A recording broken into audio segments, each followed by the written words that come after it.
स्वागत है आप सभी का आपके अपने इस YouTube चैनल नेक्स्ट ज्ञान सेतु पर। आज का यह वीडियो आपको आगामी सभी प्रतियोगी परीक्षाओं जैसे बीपीएससी टीआरई 4, बीएसओ, दरोगा, Bihar SSC, constable, railway group D, ALP technician, NTPC और अदर सभी परीक्षाओं में काफ़ी अधिक यूजफुल होने वाला है। इन परीक्षाओं की तैयारी के लिए हम लोगों ने लुसेंट ऑब्जेक्टिव का शुरुआत किया है। इसमें हम लोग भूगोल भाग को कवर कर रहे हैं। भूगोल भाग में शुरुआत के टॉपिक नंबर 6 तक कवर कर लिया है। आज हम लोग इसका टॉपिक नंबर 7, 8 और 9 को कवर करेंगे, जो एग्जाम पॉइंट ऑफ व्यू से काफ़ी अधिक इंपॉर्टेंट है। तो चलिए शुरू करते हैं आज का यह वीडियो। यह है ऑब्जेक्टिव लुसेंट का टॉपिक नंबर 7 और इसमें दिया गया है चट्टान। तो इससे संबंधित जितने भी प्रश्न हैं उसे आज हम लोग कवर करेंगे। तो चलिए शुरू करते हैं आज का यह टॉपिक। सबसे पहला प्रश्न है यहाँ, पृथ्वी पर लगभग 2000 प्रकार के खनिज पाए जाते हैं, किंतु इनमें से कुछ खनिजों से ही चट्टानों की रचना होती है। इन खनिजों की संख्या कितनी है? इन खनिजों की संख्या कितनी है? याद रखिएगा, ये जगह 20। नेक्स्ट है, पृथ्वी के द्रव पदार्थों के घनीभूत हो जाने से बनी चट्टानों को कहते हैं। ये हो जाएगा आग्नेय चट्टान। नेक्स्ट है क्वेश्चन नंबर 3, निम्नलिखित में से किसे प्राथमिक चट्टानों की श्रेणी में रखा जाता है? प्राथमिक चट्टान, तो याद रखिएगा ये हो जाएगा आग्नेय चट्टानें। नेक्स्ट है 4 नंबर, आग्नेय सेल कहलाती है। आग्नेय सेल क्या कहलाती है? मौलिक सेल कहलाती है, ध्यान रखिएगा।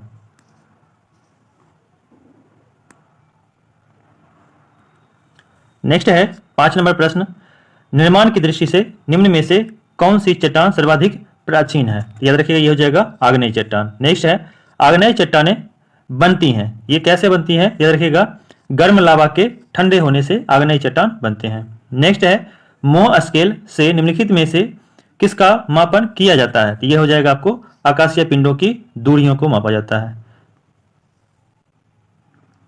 नेक्स्ट प्रश्न है 8 नंबर, ग्रेनाइट की गणना किस प्रकार के चट्टानों में की जाती है? तो यह हो जाएगा आपको अधिवितलीय या प्लूटोनिक। नेक्स्ट है, आग्नेय चट्टान के संबंध में निम्नलिखित में से कौन सा कथन असत्य है? कौन सा कथन असत्य है? याद रखिएगा ये हो जाएगा आपको इन चट्टानों में जोड़ पाए जाते हैं। ये क्या है? असत्य है। नेक्स्ट है, जो सेल शेष अन्य से भिन्न है वो कौन सा है? तो ये हो जाएगा ग्रेनाइट चट्टानें। नेक्स्ट है 11 नंबर प्रश्न, इसमें है भूगर्भ में विशाल आकार की गुंबदाकार आग्नेय चट्टान को निम्न में से किस नाम से जाना जाता है? तो ये हो जाएगा आपको बैथोलिथ। नेक्स्ट है, जानवरों, वनस्पतियों एवं सूक्ष्म जीवों के अवशेष किस प्रकार के चट्टानों में पाए जाते हैं? तो ये हो जाएगा आपको अवसादी चट्टान। नेक्स्ट है 13 नंबर, धरातल के सर्वाधिक भाग पर निम्नलिखित में से किस चट्टान का विस्तार पाया जाता है? तो ये हो जाएगा आपको अवसादी चट्टान। नेक्स्ट प्रश्न है 14 नंबर, भूपृष्ठ का कितना प्रतिशत भाग अवसादी चट्टानों से ढका हुआ है? अवसादी चट्टानों से याद रखिएगा ये हो जाएगा 75%। नेक्स्ट है, भूपृष्ठ की बनावट में अवसादी सेलों का योगदान है, तो ये हो जाएगा आपको 5%। नेक्स्ट है, निम्नलिखित में से कौन सी चट्टान जैविक चट्टानों के अंतर्गत आती है? तो ये हो जाएगा आपको कोयला। नेक्स्ट है, कोयला किस चट्टान में पाया जाता है? तो ये हो जाएगा आपको परतदार चट्टान में। नेक्स्ट है, पेट्रोलियम अर्थात खनिज किन चट्टानों में पाया जाता है? याद रखिएगा हो जाएगा आपको प्राचीन संस्तरित चट्टान में। नेक्स्ट है क्वेश्चन नंबर 19, निम्नलिखित में से कौन परतदार चट्टान नहीं है? तो ये हो जाएगा आपको क्वार्टजाइट। नेक्स्ट है, निम्नलिखित में से कौन परतदार चट्टान नहीं है? तो ये हो जाएगा आपको स्लेट। नेक्स्ट है, निम्नलिखित में से कौन विलग प्रकार की चट्टान है, मतलब अलग प्रकार की चट्टान है? तो याद रखिएगा ये हो जाएगा आपको संगमरमर।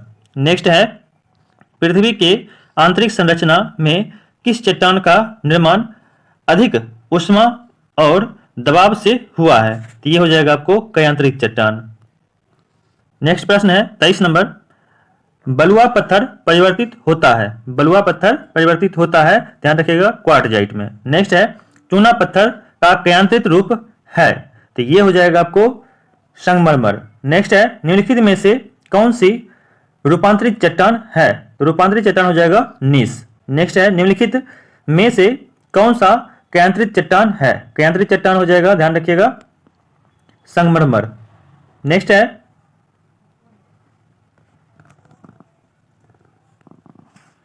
नेक्स्ट प्रश्न है 27 नंबर, निस चट्टान निम्नलिखित में से किस कोटि की है? निस चट्टान, तो याद रखिएगा ये हो जाएगा आपको परिवर्तित चट्टान। 28 नंबर में है सूची 1 को सूची 2 से मिलान करना है, तो यहां देख लेना है कौन सा होगा। स्लेट, स्लेट हो जाएगा आपको कैंत्रित चट्टान है। नेक्स्ट है उसके बाद है लिग्नाइट, लिग्नाइट हो गया आपको अवसादी चट्टान। नेक्स्ट है बॉक्साइट, बॉक्साइट हो गया और लौह खनिज। नेक्स्ट है ग्रेनाइट, ये आग्नेय है, मतलब ऑप्शन नंबर बी सही है। नेक्स्ट प्रश्न है बेसाल्ट के रूपांतरण के फलस्वरूप किस चट्टान का निर्माण होता है? तो ये हो जाएगा आपको एम्फीबोलाइट। नेक्स्ट है निम्नलिखित में कौन सुमेलित नहीं है, मतलब गलत मिलान कौन सा है? तो ये रखना है आपको, हो जाएगा बलुआ पत्थर, ये कांग्लोमरेट, ये गलत है, ये सभी सही है। नेक्स्ट है 31 नंबर प्रश्न, निम्नलिखित में से कौन रूपांतरित चट्टान नहीं है? रूपांतरित नहीं है, तो याद रखिएगा ये हो जाएगा आपको डायोराइट। नेक्स्ट है 32 नंबर, निम्नलिखित में से कौन सा कारण चट्टानों के रूपांतरण के लिए उत्तरदायी नहीं है? उत्तरदायी नहीं है, तो याद रखिएगा ये हो जाएगा आपको अपर्दन। नेक्स्ट है अवसादी शैलों का दूसरा नाम क्या है? अवसादी शैलों का दूसरा नाम क्या है? ये हो जाएगा अस्तरित शैल। नेक्स्ट है निम्नलिखित में से कौन सी रूपांतरित चट्टान है? रूपांतरित चट्टान कौन सी है? तो याद रखिएगा हो जाएगा आपको स्लेट। नेक्स्ट है स्लेट और संगमरमर है, स्लेट और संगमरमर है, क्या है ये? तो कैंत्रित चट्टान है, ध्यान रखिएगा।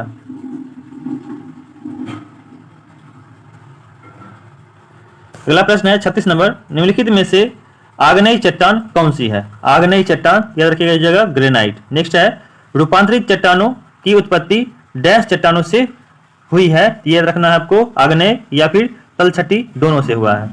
नेक्स्ट है निम्नलिखित में से कौन कैंत्रित शैल है? निम्नलिखित में से कौन कैंत्रित शैल है? याद रखिएगा ये हो जाएगा संगमरमर। नेक्स्ट है 39 नंबर, निम्नलिखित में से कौन रूपांतरित चट्टान नहीं है? कौन रूपांतरित चट्टान नहीं है? याद रखिएगा हो जाएगा ग्रेनाइट। नेक्स्ट प्रश्न है 40 नंबर, इसमें है अपक्षयन की कौन सी एक क्रिया यांत्रिक और रासायनिक दोनों अपक्षीय है? तो ध्यान रखिएगा ये हो जाएगा अपसस्कन। 41 नंबर प्रश्न है अधोलिखित कौन सी चट्टान में जीवाश्म नहीं पाए जाते हैं? जीवाश्म नहीं पाए जाते हैं, तो याद रखिएगा हो जाएगा ये ग्रेनाइट। नेक्स्ट है निम्नलिखित में से कौन सी एक वितलीय आग्नेय शैल का उदाहरण है? वितलीय आग्नेय शैल का उदाहरण कौन सा है? याद रखिएगा हो जाएगा ग्रेनाइट। नेक्स्ट प्रश्न है 43 नंबर, निम्नलिखित में से कौन सा मृत शैल है? ध्यान रखिएगा ये हो जाएगा आपको आग्नेय शैल, ध्यान रखिएगा। अगला है 44 नंबर, क्वार्टजाइट निम्नलिखित में से किसका क्यांतरण है? तो क्वार्टजाइट याद रखिएगा ये हो जाएगा बलुआ पत्थर का क्यांतरण है। नेक्स्ट टॉपिक है 8 नंबर भूकंप। देखते हैं इसमें क्या दिया गया है। इसमें क्वेश्चन नंबर 1 है प्रत्यास्थ पुनर्चलन सिद्धांत निम्नलिखित में से किसकी उत्पत्ति की व्याख्या करता है? तो यह हो जाएगा भूकंप। नेक्स्ट है भूकंप की उत्पत्ति से संबंधित प्रत्यास्थ पुनर्चलन सिद्धांत का प्रतिपादन किसने किया? तो यह हो जाएगा आपको रीड ने। नेक्स्ट है पृथ्वी की आंतरिक संरचना की विश्वसनीय जानकारी प्राप्त करने का सबसे प्रमुख स्रोत है। प्रमुख स्रोत क्या हो जाएगा? भूकंप विज्ञान। नेक्स्ट है भूगर्भ में जिस स्थान पर भूकंपीय तरंगों की उत्पत्ति होती है उस स्थान को क्या कहा जाता है? उस स्थान को क्या कहा जाता है? ध्यान रखिएगा, यह हो जाएगा भूकंप केंद्र। क्या कहा जाएगा? भूकंप केंद्र। नेक्स्ट है भूकंप मूल वह स्थान है जहां जहां क्या होता है? जहां से भूकंप की उत्पत्ति होती है। नेक्स्ट प्रश्न है 6 नंबर, अधिकेंद्र भूकंप का वह एक बिंदु है जो संबंधित है किससे? तो भूकंप उद्गम केंद्र के ऊपर भूपृष्ठीय बिंदु से। नेक्स्ट है 7 नंबर, पृथ्वी के सतह पर भूकंप के केंद्र के ठीक ऊपर वाले बिंदु को क्या कहा जाता है? ठीक ऊपर वाले बिंदु को क्या कहा जाता है? ध्यान रखिएगा, उत्केंद्र कहा जाता है इसको। नेक्स्ट है 8 नंबर, भूकंप में धरातलीय तरंगे होती है। धरातलीय तरंग कौन सी होती है? याद रखिएगा, ये हो जाएगा एल तरंग। नेक्स्ट है क्वेश्चन नंबर 9, इसमें है निम्नलिखित में से कौन सी भूकंपीय तरंगे सर्वाधिक क्षति पहुंचाती है? सर्वाधिक क्षति पहुंचाने वाला कौन सा है? दीर्घ पृष्ठीय तरंग। नेक्स्ट है निम्नलिखित में से कौन सा कथन सही नहीं है, मतलब गलत है? तो ये हो जाएगा आपको समभूकंप रेखा का आकार नियमित होता है। ये क्या है? गलत है, मतलब आंसर ये बी नंबर हो जाएगा। नेक्स्ट प्रश्न है निम्नलिखित में से कौन सा कथन सही नहीं है, मतलब गलत को ढूंढना है। पहला है रिएक्टर स्केल भूकंप की तीव्रता मापने वाला एक यंत्र है, ये सही है। रिएक्टर स्केल एक लोगारिथमिक स्केल होता है, ये भी सही है। यह स्केल भूकंप की ऊर्जा को मापता है, ये भी सही है, अर्थात यहां आंसर हो जाएगा हम लोग का डी। इनमें से कोई नहीं, सभी सही है। नेक्स्ट है 12 नंबर, अंतःसागरीय भूकंपों द्वारा उत्पन्न समुद्री तरंगों को क्या कहा जाता है? ये हो जाएगा सुनामी। क्या कहा जाता है? सुनामी कहा जाता है। नेक्स्ट है सुनामी का मुख्य कारण निम्नलिखित में से कौन है? सुनामी का मुख्य कारण, तो यह हो जाएगा भूकंप। नेक्स्ट है 14 नंबर, विश्व के सर्वाधिक 63% लगभग भूकंप निम्न में से किस पेटी में आते हैं? किस पेटी में आते हैं? याद रखिएगा, पड़ी प्रशांत महासागरीय पेटी में। नेक्स्ट है भूकंपों का प्रभाव महाद्वीपीय भागों के अतिरिक्त महासागरीय भागों पर भी पड़ता है और इससे महासागरों में भयंकर लहरें उत्पन्न होती है। इन लहरों को किस नाम से जाना जाता है? याद रखिएगा, यह हो जाएगा आपको सुनामी के नाम से। सुनामी किस भाषा का शब्द है? यह हो जाएगा जापानी भाषा। किस भाषा का शब्द है? जापानी भाषा। नेक्स्ट है 17 नंबर, किस देश में भूकंप से उत्पन्न विनाशकारी समुद्री लहरों को सुनामी कहते हैं? तो यह हो जाएगा आपको जापान। नेक्स्ट है तरल पदार्थों से होकर ना गुजर सकने वाली भूकंपीय लहर कौन सी है? तो यह हो जाएगा आपको एस तरंग। नेक्स्ट है रिएक्टर स्केल का प्रयोग किसके मापने के लिए किया जाता है? तो यह हो जाएगा भूकंप की तीव्रता। नेक्स्ट है सिस्मोग्राफ किसे मापने के लिए काम में लाया जाता है? सिस्मोग्राफ, तो यह हो जाएगा आपको भूकंपीय तरंगों को मापने में काम लाया जाता है। नेक्स्ट प्रश्न है सिस्मोग्राफ किसका विज्ञान है? तो यह हो जाएगा भूकंप का विज्ञान है, ध्यान रखिएगा। नेक्स्ट है समान भूकंपीय तीव्रता अर्थात समान बर्बादी वाले स्थानों को मिलाने वाली रेखा को क्या कहा जाता है? याद रखना है आपको, समभूकंप रेखा कहा जाता है। नेक्स्ट है किसी क्षेत्र के उन स्थानों को मिलाने वाली रेखा जहां भूकंप एक साथ अनुभव किया जाता है कहलाती है। तो ये क्या कहलाती है? ध्यान रखिएगा, ये सह भूकंप रेखा कहलाती है, ध्यान रखिएगा, सह भूकंप रेखा।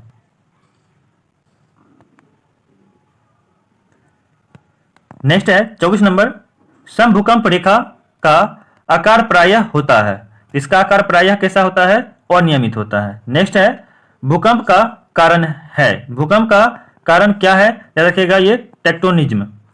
नेक्स्ट है अग्निवलय प्रशांत महासागर के उस विशाल क्षेत्र को कहते हैं जहां कुल भूकंपों का डैश आता है। प्रतिशत में बताना है कितना प्रतिशत आता है, तो याद रखिएगा, ये हो जाएगा 68% लगभग में। नेक्स्ट है निम्नलिखित में से कौन सी घटना धरातल पर घटित नहीं होती है? धरातल पर घटित नहीं होती है, याद रखिएगा, ये हो जाएगा आपको सुनामी।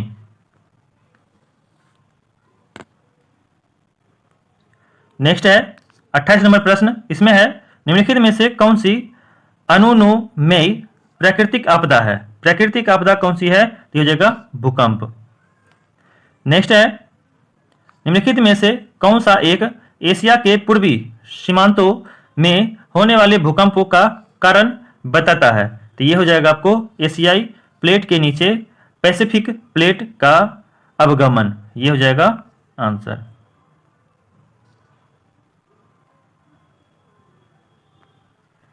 नेक्स्ट है टॉपिक नंबर 9, इसमें दिया गया है ज्वालामुखी। तो इससे संबंधित जो भी प्रश्न है उसे भी देखते हैं। सबसे पहला प्रश्न है इसमें, निम्नलिखित में से किसे प्रकृति का सुरक्षा बल्ब कहा जाता है? प्रकृति का सुरक्षा बल्ब ये हो जाएगा ज्वालामुखी। नेक्स्ट है ज्वालामुखियों के बारे में निम्न में से कौन सा कथन सत्य है? तो कौन सा कथन हो जाएगा? तो यह पृथ्वी के क्रस्ट की एक नली है जिसके माध्यम से भूगर्भ की पिघली चट्टानें तथा अन्य पदार्थ बाहर आते हैं। ये बिल्कुल सही है। नेक्स्ट है अक्सर इनकी नली के चारों ओर गोल कीपाकार पहाड़ी अथवा पर्वत भाग का विस्तार हो जाता है। ये भी सही है। नेक्स्ट है ज्वालामुखी जागृत, प्रसुप्त या शांत या मृत तीनों प्रकारों की वर्गीकरण किए जाते हैं। ये भी सही है, अर्थात ऑप्शन नंबर डी सही है। नेक्स्ट है क्वेश्चन नंबर 3, निम्नलिखित में से कौन सा ज्वालामुखी के उन 3 वर्गों में शामिल नहीं है जो उनके उद्भव की आवृत्ति के आधार पर वर्गीकरण किए गए हैं? ये कौन सा नहीं है? ध्यान रखिएगा, ये यौगिक ज्वालामुखी नहीं है। नेक्स्ट है किस ज्वालामुखी में अक्सर उद्गार होती रहती है? अक्सर उद्गार किस में होती है? तो ये जागृत ज्वालामुखी में। नेक्स्ट है क्वेश्चन नंबर 5, किस ज्वालामुखी में ऐतिहासिक काल से उद्गार नहीं हुए हैं? किसमें नहीं हुए हैं? याद रखिएगा, ये मृत ज्वालामुखी में नहीं हुए हैं। नेक्स्ट है लंबे समय तक शांत रहने के पश्चात विस्फोट होने वाला ज्वालामुखी क्या कहलाता है? तो ये हो जाएगा आपको सुषुप्त ज्वालामुखी। नेक्स्ट है पृथ्वी की पपड़ी की ठोस चट्टानों के नीचे जो पिघला हुआ पदार्थ होता है जो कभी कभी ज्वालामुखी के उद्गार के साथ धरती के ऊपरी तरल पर आ जाता है, उसे क्या कहते हैं? उसे क्या कहते हैं? याद रखिएगा, ये मैग्मा। नेक्स्ट प्रश्न है पेले अश्रु की उत्पत्ति कब होती है? तो ये हो जाएगा आपको ज्वालामुखी के उद्गार के समय। नेक्स्ट प्रश्न है 9 नंबर, ज्वालामुखी में जलवाष्प के अलावा मुख्य गैसें होती है? ज्वालामुखी में जलवाष्प के अलावा और कौन सी गैस होती है? तो याद रखना, ये हो जाएगा कार्बन डाइऑक्साइड, हाइड्रोजन और नाइट्रोजन। नेक्स्ट है ज्वालामुखी उद्गार के फलस्वरूप प्राप्त लावा एवं धरातलीय चट्टानों के टुकड़े को सम्मिलित रूप से क्या कहा जाता है? सम्मिलित रूप से क्या कहा जाता है? तो ये हो जाएगा पायरोक्लास्ट। नेक्स्ट प्रश्न है क्रेटर तथा काल्डेरा स्थलाकृतियों की निम्नलिखित में से किससे संबंधित है? तो ये हो जाएगा आपको, ये ज्वालामुखी की क्रिया से संबंधित है। निम्नलिखित में से कौन सी स्थलाकृति ज्वालामुखी क्रिया से संबंधित नहीं है? कौन सा संबंधित नहीं है? ये हो जाएगा फ्यूड। नेक्स्ट है किस स्थलाकृति का निर्माण ज्वालामुखी क्रिया से नहीं होता है? तो ये हो जाएगा आपको विसर्प। नेक्स्ट प्रश्न है डाइक क्या है? डाइक क्या है? याद रखिएगा, ये हो जाएगा ज्वालामुखी निर्मित आंतरिक स्थलाकृति है। नेक्स्ट है काल्डेरा संबंधित है। काल्डेरा किससे संबंधित है? तो ये हो जाएगा आपको ज्वालामुखी से। नेक्स्ट है वह कौन सा महाद्वीप है जहां एक भी ज्वालामुखी नहीं है? ज्वालामुखी नहीं है कहां? तो याद रखिएगा, ये हो जाएगा ऑस्ट्रेलिया। नेक्स्ट है अग्निवलय किसे कहा जाता है? अग्निवलय किसे कहा जाता है? याद रखिएगा, ये हो जाएगा प्रशांत परिमेखला को। नेक्स्ट है लेकोलिथ संबंधित है। लेकोलिथ संबंधित है किससे? ये ज्वालामुखी से। नेक्स्ट है 19 नंबर, पैंट पॉट के विषय में कौन सा कथन सत्य है? पैंट पॉट के विषय में कौन सा कथन सत्य है? तो याद रखना, ये हो जाएगा आपको ज्वालामुखी क्षेत्रों का एक छिद्र जिससे गर्म एवं गहरे रंग का द्रव कीचड़ बाहर निकलता है। ये सही है। नेक्स्ट है इनके साथ सामान्यतः गैसर पाए जाते हैं। ये भी सही है। पैंट पॉट यूएसए के येलोस्टोन पार्क में पाए जाते हैं। ये भी सही है, मतलब ऑप्शन नंबर डी सही है। नेक्स्ट है 20 नंबर, विश्व में सर्वाधिक जागृत ज्वालामुखी कहां पाए जाते हैं? तो ये हो जाएगा आपको प्रशांत महासागर के आसपास। नेक्स्ट प्रश्न है विश्व की अधिकांश ज्वालामुखी घटनाएं घटित होती है कहां होती है? तो विनाशात्मक प्लेटों के किनारों पर होती है, ध्यान रखिएगा। नेक्स्ट प्रश्न है 22 नंबर, विश्व की अधिकांश सक्रिय ज्वालामुखी पाए जाते हैं। ये कहां पाए जाते हैं? ध्यान रखना है नवीन मोरदार पर्वतीय क्षेत्रों में। नेक्स्ट प्रश्न है प्रशांत महासागर के चारों तरफ स्थित ज्वालामुखी की पेटी को क्या कहा जाता है? ध्यान रखिएगा, ये से अग्नि श्रृंखला कहा जाता है। नेक्स्ट है विश्व के अधिकांश सक्रिय ज्वालामुखी निम्न में से किस क्षेत्र में पाए जाते हैं? तो ये हो जाएगा आपको परिप्रशांत पेटी में। नेक्स्ट है निम्नलिखित में से कौन सा ज्वालामुखी पर्वत का उदाहरण नहीं है। पर्वत का उदाहरण कौन सा नहीं है? ये हो जाएगा माउंट ब्लैक। नेक्स्ट है विश्व का सबसे ऊंचा ज्वालामुखी पर्वत कोटोपेक्सी। कोटोपेक्सी कहाँ स्थित है? तो ये हो जाएगा आपको इक्वाडोर में। नेक्स्ट है अशाम्बोली किस प्रकार की ज्वालामुखी है? तो ये हो जाएगा आपको जागृत ज्वालामुखी है। नेक्स्ट है मृत ज्वालामुखी किलिमंजारो किस देश में स्थित है? तो ये हो जाएगा तंजानिया में। नेक्स्ट है फ्यूजियामा किस देश का ज्वालामुखी पर्वत है? तो ये हो जाएगा जापान की। नेक्स्ट है निम्नलिखित में से किसे भूमध्य सागर का लाइट हाउस कहते हैं? तो ये हो जाएगा अशाम्बोली। कौन सा हो जाएगा? सिसिली का अशाम्बोली हो जाएगा, ध्यान रखिएगा।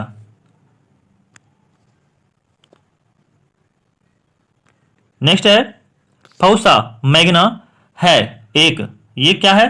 ध्यान रखना ये ज्वालामुखी है। नेक्स्ट है एयरबस ज्वालामुखी कहाँ स्थित है? एयरबस ज्वालामुखी कहाँ स्थित है? अंटार्कटिका महाद्वीप पर। नेक्स्ट है माउंट एटना ज्वालामुखी किस द्वीप पर स्थित है? तो ये हो जाएगा आपको सिसिली द्वीप पर। नेक्स्ट है निम्नलिखित में से कौन सा एक ज्वालामुखी पर्वत नहीं है? ज्वालामुखी पर्वत नहीं है, तो ये हो जाएगा आपको वासजेज। नेक्स्ट प्रश्न है विसुवियस ज्वालामुखी किस देश में स्थित है? किस देश में स्थित है? तो ये ध्यान रखना है, ये जाएगा इटली में। नेक्स्ट है मौना लोआ उदाहरण है। मौना लोआ उदाहरण है किसका? ये सक्रिय ज्वालामुखी का। नेक्स्ट है क्राकाटाओ ज्वालामुखी निम्नलिखित में से किस द्वीप पर स्थित है? ध्यान रखना है, ये हो जाएगा आपको स्प्रेटली द्वीप समूह पर स्थित है, ध्यान रखना है। नेक्स्ट है निम्नलिखित में से कौन सा युग्म सुमेलित नहीं है? सुमेलित नहीं है, इसको ढूंढना है। ये हो जाएगा क्राकाटाओ, ये मलेशिया, ये गलत है। नेक्स्ट है किलिमंजारो पर्वत निम्नलिखित में से किस महाद्वीप पर स्थित है? किलिमंजारो, ध्यान रखिएगा, ये अफ्रीका महाद्वीप पर। नेक्स्ट है एल मिस्टी ज्वालामुखी किस देश में स्थित है? ये ध्यान रखना है, ये हो जाएगा आपको पेरू देश में। नेक्स्ट है ज्वालाखंडास्मी क्या है? ज्वालाखंडास्मी क्या है? तो ध्यान रखिएगा, ये हो जाएगा तप्त शैल के टुकड़े और लावा है। नेक्स्ट पॉइंट है 42 नंबर, फिलीपींस में कौन सा ज्वालामुखी लगभग 6 शताब्दियों तक सुप्त रहने के बाद फट पड़ा है? तो ये हो जाएगा आपको माउंट पिनेटुबो। नेक्स्ट है क्रेटर ज्वालामुखी छिद्र मुख्यतः किस आकृति के होते हैं? किस आकृति के होते हैं? ध्यान रखिएगा, हो जाएगा कीपाकार। नेक्स्ट है निम्नलिखित में से कौन सी गैस ज्वालामुखी उद्भेदन के समय नहीं निकलती है? ज्वालामुखी उद्भेदन के समय कौन सी नहीं निकलती है? ये हो जाएगा ऑक्सीजन। नेक्स्ट प्रश्न है 45 नंबर, ज्वालामुखी के उद्गार के समय निकलने वाली गैस में जलवाष्प की मात्रा कितनी होती है? जलवाष्प की मात्रा, तो ये हो जाएगा 80 से 90%। नेक्स्ट है विश्व का सर्वाधिक ज्वालामुखी वाला क्षेत्र है, कौन सा है? तो ये हो जाएगा फिलीपाइन द्वीप समूह। नेक्स्ट है निम्नलिखित में से कौन सुमेलित नहीं है? सुमेलित कौन सा नहीं है? याद रखिएगा, ये हो जाएगा आपको निष्क्रिय ज्वालामुखी एटना, ये गलत है। नेक्स्ट है अशाम्बोली ज्वालामुखी कहाँ स्थित है? अशाम्बोली कहाँ स्थित है? ये हो जाएगा लिपारी द्वीप पर। नेक्स्ट है निम्नलिखित में से कौन विश्व का सबसे ऊंचा ज्वालामुखी पर्वत है? सबसे ऊंचा ज्वालामुखी पर्वत कौन सा है? ये हो जाएगा माउंट कोटोपेक्सी। नेक्स्ट है माउंट एरेबस ज्वालामुखी निम्नलिखित में से किस महाद्वीप पर स्थित है? किस महाद्वीप पर? तो ये हो जाएगा आपको अंटार्कटिका। नेक्स्ट है निम्नलिखित में से कौन प्रसुप्त ज्वालामुखी है? प्रसुप्त ज्वालामुखी, तो ये हो जाएगा आपको क्राकाटाओ। नेक्स्ट है निम्नलिखित में से कौन सक्रिय ज्वालामुखी नहीं है? सक्रिय ज्वालामुखी कौन सा नहीं है? तो ये हो जाएगा किलिमंजारो। नेक्स्ट है निम्नलिखित में से कौन मृत ज्वालामुखी नहीं है? मृत नहीं है, तो ये हो जाएगा आपको मौना लोआ। नेक्स्ट है 10,000 धुआरों की घाटी पाई जाती है, ये कहां पाई जाती है? याद रखना है, ये हो जाएगा अलास्का में। नेक्स्ट है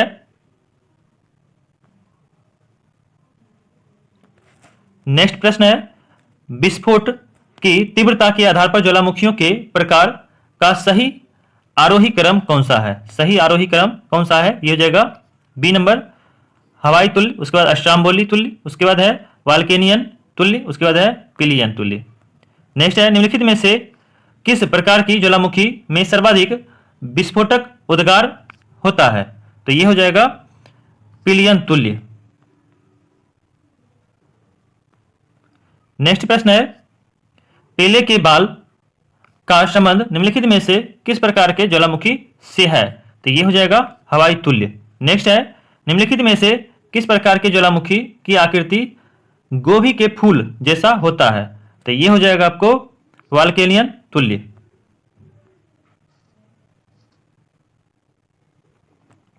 नेक्स्ट है क्वेश्चन नंबर 59, निम्नलिखित में से किस प्रकार के ज्वालामुखी को पिलियन तुल्य ज्वालामुखी भी कहा जाता है? तो ये याद रखना है, ये हो जाएगा विसुवियस तुल्य। नेक्स्ट है पृथ्वी की सतह के नीचे द्रवीभूत शैल कहलाता है, ये क्या कहलाता है? ध्यान रखिएगा, ये हो जाएगा आपको मैग्मा। नेक्स्ट है ज्वालामुखी रिंग ऑफ फायर या घेरा किस महासागर से संबंधित है? तो ये हो जाएगा प्रशांत महासागर। नेक्स्ट है ज्वालामुखी की सक्रियता अधिक पाई जाती है, ये कहां पाई जाती है अधिक? तो याद रखना है ये जापान में। नेक्स्ट है संसार का सर्वाधिक सक्रिय ज्वालामुखी है, कौन सा है? तो याद रखना है ये किलायु। नेक्स्ट है ज्वालामुखी के कप आकार की मुख को क्या कहते हैं? तो ये हो जाएगा सिंडर शंकु। क्या कहते हैं इसको? सिंडर शंकु। नेक्स्ट है टॉपिक नंबर 10 और इसमें दिया गया है पर्वत, पठार और मैदान। इसको हम लोग अगली क्लास में देखेंगे। तो ये था आज का वीडियो जो एग्जाम पॉइंट ऑफ व्यू से काफ़ी अधिक इंपॉर्टेंट है। वीडियो यदि अच्छा लगा है तो इसे लाइक कर दें, चैनल को सब्सक्राइब कर लें और अपने दोस्तों के पास शेयर भी करें। वीडियो कैसा लगा है कमेंट बॉक्स में अवश्य लिखें। वीडियो पूरा देखने के लिए आप सभी का बहुत बहुत धन्यवाद, बहुत बहुत आभार।